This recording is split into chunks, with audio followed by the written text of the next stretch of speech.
So the last time you seen us, I filled my tag here in Kansas. Yes, baby. Now it's Hood's turn.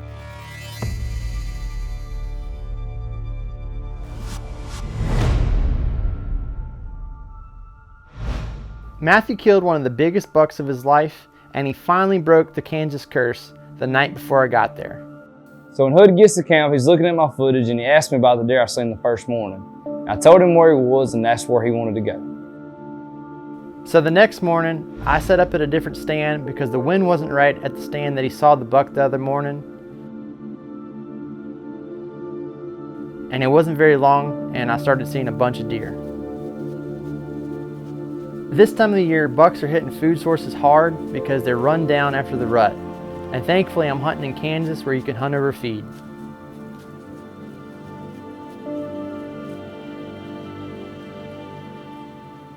As the morning passed, I eventually had what would have been the largest 8-point that I've ever seen in my life come towards me. But he must have not liked something and he just boogered out. Once all the deer cleared the field, I got down, went back to camp, grabbed a bite to eat, and regrouped.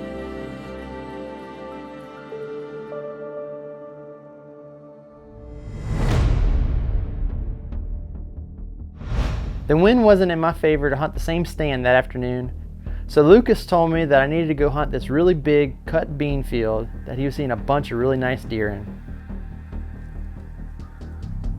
As the evening went by, the deer just started piling in droves. I mean, the field was covered.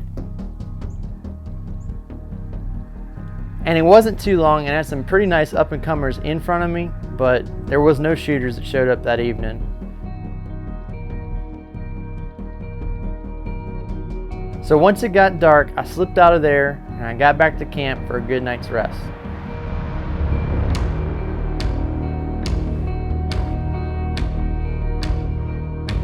On the next morning, the wind was right, and I decided that I was going to go hunt that same stand that Matthew had told me about that buck the other morning. After the sun came up, I started having deer come down the hill in front of me, making their way to the beds. And it wasn't long and I saw a young, really nice up-and-comer following a doe. And it's just one of those things that never gets old.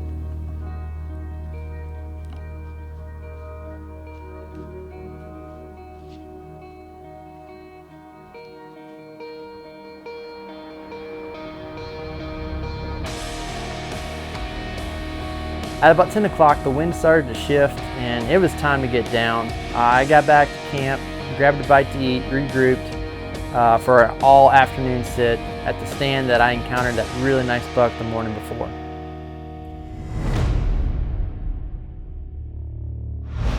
So I got to the stand that I was planning on hunting that afternoon around 11:30, got all set up, got the camera arm up, got the camera set up, and then I realized that I didn't bring the batteries. I forgot them at camp because I had to hurry up and charge them from the morning's hunt.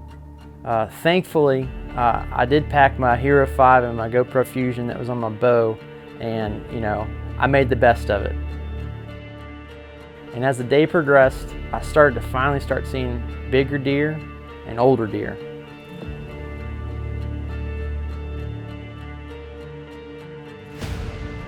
Then from my left, I saw a old 6 or 7 year old, super tall, super narrow, super heavy 8-point, and all I could think of was, man, this would be an awesome Kansas first buck.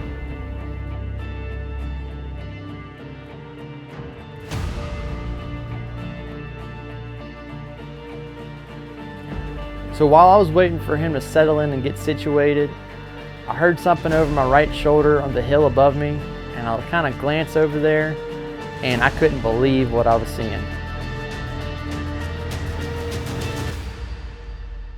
So out of the corner of my eye, I could tell this was a big deer. I didn't really want to move because he was only about 10 yards and he's eye level from me coming down this hill. And man, I could just see, comparing his body to that 8-point down there, that he had to be just about a 3-year-old deer. And I'll let this deer pass. So once I realized that I'm gonna shoot this 8-point, I go ahead and barely turn my head back so I can start seeing where he's at. And whenever I do that, I didn't realize, but I actually had a huge 10-point slip in from behind me, and he was only 14 yards underneath the stand.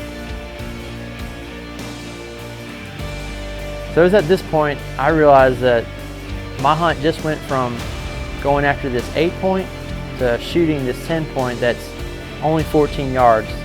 This is the deer that I want to shoot. Once he turned broadside, I drew my bow back, and in the process I spooked a little buck that was to my right. At this point he was on to me, and I felt confident in my shot, so I took the shot.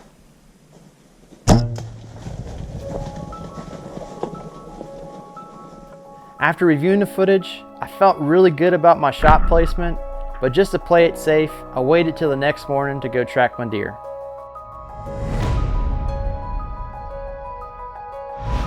So the next morning we get out there, and about 150 yards of track and blood, we finally came up on him.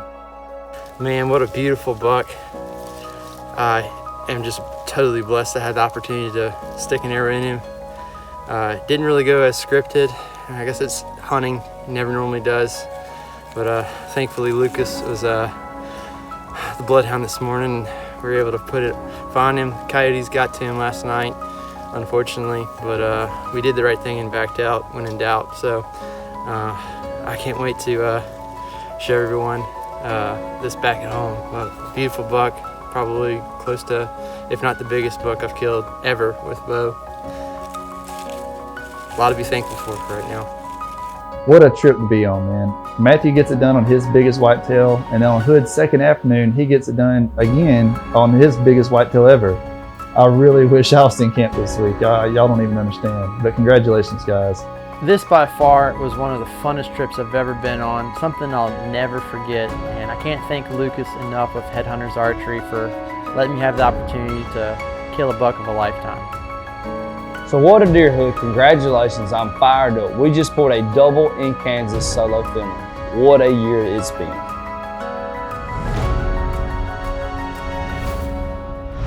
On the next episode, we wrap up season 4 by covering all the best moments from this past season.